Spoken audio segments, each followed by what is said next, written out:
Pithapuram AE Nookaraju కుటుంబ సామూహిక ఆత్మహత్య కేసులో మరో కీలక పరిణామం చోటు చేసుకుంది. నిందితుడు సాదిక్ ఖాన్ తల్లి, సోదరి మీడియా ముందుకు వచ్చి తమ వాదనను వినిపించారు. సాదిక్ పై జరుగుతున్న ఆరోపణలను వాళ్ళు ఖండించారు. సౌజన్య సాదిక్ను ట్రాప్ చేసిందని, ఆమెకి ఇప్పటికే వివాహం జరిగి భర్త, బాబు ఉన్నప్పటికీ సాదిక్తో సంబంధం కొనసాగించిందని సోదరి ఆరోపిస్తోంది. అంతేకాదు, ఎవ్వరు గుర్తుపట్టకుండా బురకా ధరించి సాదిక్తో బయటకు వెళ్లేదని కూడా ఆమె పేర్కొన్నారు. మరోవైపు సాదిక్ తల్లి తన కుమారుడు తప్పు చేసినట్లు దర్యాప్తులో తేలితే ఎలాంటి శిక్ష విధించినా అంగీకరిస్తామని చెప్తున్నారు. నిష్పక్షపాతంగా దర్యాప్తు చేసి అసలు నిజాలు బయటపెట్టాలని ప్రభుత్వాన్ని కోరుతున్నారు. ఇప్పటి వరకు వినిపించిన ఆరోపణలకు భిన్నంగా సాదిక్ కుటుంబం చెప్తున్న ఈ కొత్త వాదనతో కేసులో మరో కోణం తెరపైకి వచ్చింది. నా తరఫు నుంచి ఎమ్మెల్యే గారికి, ఎంపీ గారికి, సీఎం గారికి, పవన్ కళ్యాణ్ గారికి, జగన్ గారికి అందరికీ నమస్కారాలు.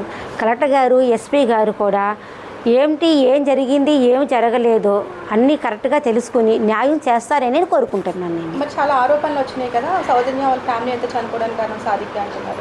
ఇన్ని ఆరోపణలు సాదిక్ మీద వచ్చాయి. వాళ్ళు లెటర్ రాసి చనిపోవడం వలన సాదిక్ వల్లనే చనిపోయారు అంటున్నారు. వాళ్ళే చనిపోయారు, కానీ ఇందులో సాదిక్ది ఏమీ లేదు. నేమ్స్ మాత్రం ఎందుకు రాశారన్నది నాకు తెలియదు. మరి జగదీశ్వర్ రెడ్డి చనిపోవడానికి కారణం సాదిక్ అంటున్నారు. లేదు మేడం, అసలు విష ప్రయోగం చేశారు. ప్రోటీన్ సాదిక్ హాస్పిటల్లోకి వెళ్ళి ప్రోటీన్ ఎందుకు తినిపిస్తాడండి? అసలు లోనికి రానిస్తారా డాక్టర్లు? వాళ్ళే కదా తినిపిస్తారు, నర్సులే కదా తినిపిస్తారు ఫుడ్ అంతని. సాదిక్ అలా తినిపిస్తాడండి అసలు ఆయనని? ఇది కూడా అబద్ధమేండి. వీళ్ళిద్దరు కలిసి తిరగడం మీకు తెలుసా? అసలు నాకంత ఎక్కువ తెలియదండి కలిసి తిరగడం. మా ఇంటికి వచ్చినప్పుడే తను పూర్తిగా చెప్పిందండి, సాదిక్ నేను కలిసిలాగా ఉంటున్నాను, నాకు సాదిక్ అంటే చాలా ఇష్టం, నాకు సాదిక్తో ఎవరైనా మాట్లాడినా అకాడమీలో నేను తట్టుకోలేను, నేను భరించలేను, నేను సాదిక్ వేరే పెళ్లి చేసుకోకూడదని కూడా ప్రామిస్ చేయించుకున్నాను అని తనే చెప్పిందండి. నిన్ను సౌజన్యకి పెళ్లి కాకపోతే సాదిక్ని చేసుకుంటానని మీరు అన్నారు కదా. మేము అనలేదు. సౌజన్యకి పెళ్లి కాకపోతే సాదిక్ ఇచ్చి చేస్తానని నౌకరాజు గారే అన్నారండి. వాళ్ళకి ఏదో ప్లాట్ కూడా ఇచ్చారంట, నిజమేనా?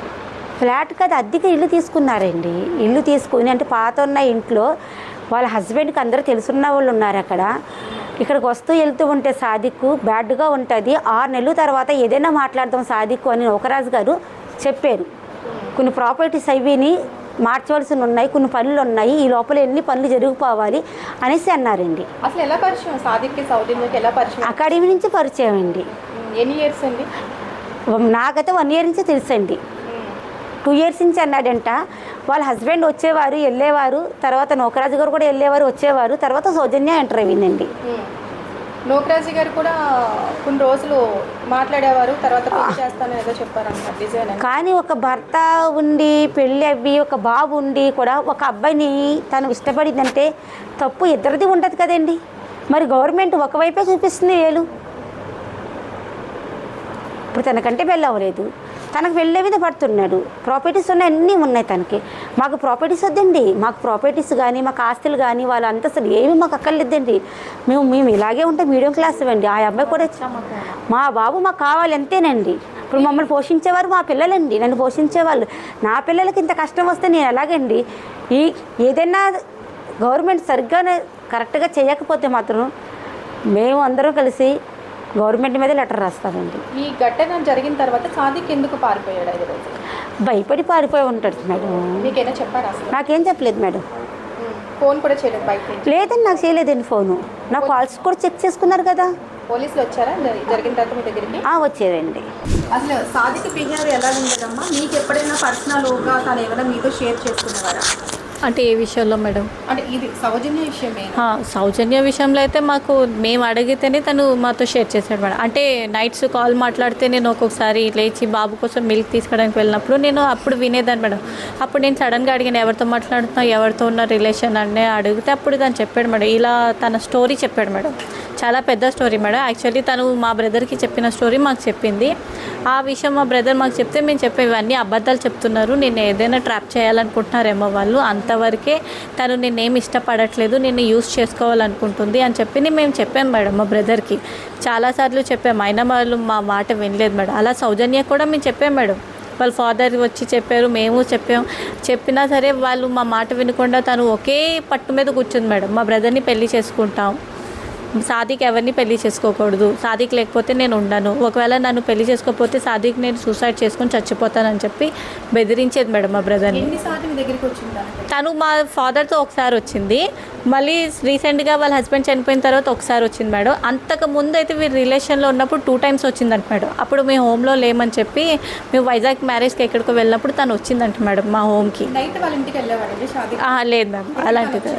తను ఒక్కొక్కసారి మా బ్రదర్ దగ్గరికి వచ్చేది మేడం, వాళ్ళు కలిసేవారు, మాట్లాడుకుని వెళ్ళిపోయేవారు మరి మేడం. అప్పుడు మీరు ఖండించలేదా? మేము ఖండించాం మేడం, తన్ని ఖండించాం, మా బ్రదర్ని కూడా ఖండించాం మేడం. అయినా వాళ్ళిద్దరు మా మాట వినలేదు మేడం.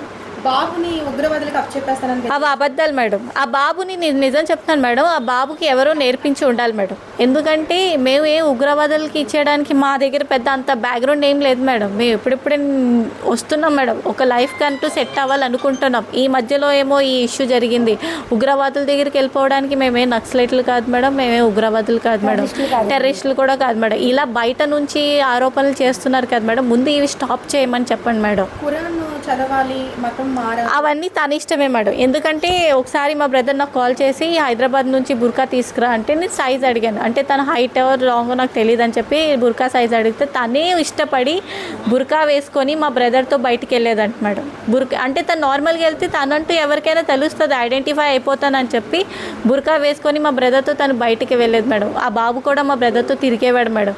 ఆ బాబు మా బ్రదర్ని అబ్బు అని పిలిచేవాడు మేడం. వాళ్ళ నాన్న ఉండి కూడా మా బ్రదర్ని నాన్న అని పిలిచేవాడు మేడం. కథలు చెప్పించుకునేవాడు మేడం, అన్ని స్టోరీస్ వినిపించుకునేవాడు, మా బ్రదర్తోనే తిరిగేవాడు మేడం. ఈ రోజు ఆ బాబు ఎందుకు ఇలా మాట్లాడుతున్నారు అన్న విషయం మాకైతే తెలియదు మేడం.